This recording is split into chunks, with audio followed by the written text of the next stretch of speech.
to duty, the Rose Garden, and the Remembrance area.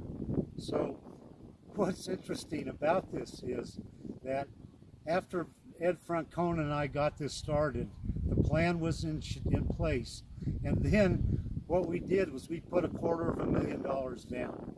And then I think the vestige of Mark Twain came over, and learning what we did from Tom Sawyer, we started to get help to paint this fence.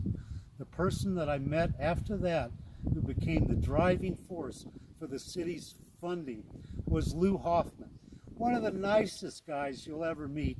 And underneath that teddy bear look of his was just a tough man. And he literally became the organizer of all the other veterans organizations. He got on the board as a volunteer. And as city treasurer, back when we had a city treasurer, he helped direct the funding into helping the development of the Veterans Memorial. But take a look, and you'll see how it starts out with this Greek type of presentation, where you literally have the ability to have a concert here and have the resonance from these surrounding pillars. And we've done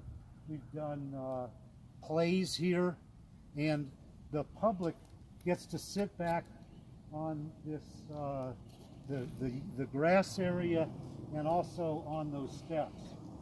For 3 years, we boiled in the hot sun, and unfortunately, we had veterans dropping from almost like sunstroke. People who were marching out here would collapse. We realized that we had just created a hot box with all this concrete reflecting.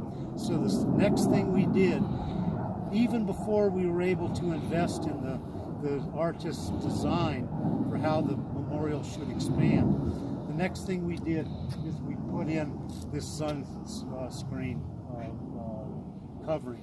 So the sunshade went in. My part of that was $75,000. That was not enough to build that sunshade. So you can tell what the city did to get in and help. And it was really phenomenal. Once we got the sunshade in, then we could bring elder veterans in here, put them under the shade like you see here, and they could last for a couple hours to watch the proceedings.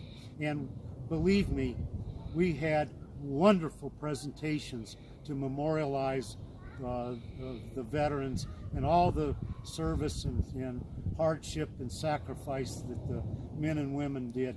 We also had great support from Women's Auxiliary and the women who were involved in World War II transporting planes. So you start to realize that there were so many veterans that we were able to honor because of this memorial. It's certainly, in terms of capital outlay, it's the jewel of District 17, it's the jewel of New Mexico, and it's one of the great things that I was able to participate. Thanks to the voters of District 17 for standing behind this tremendous capital investment. So let's go take a look at the building auxiliary, because that's the last icing on the cake, and it's a good story how that happened.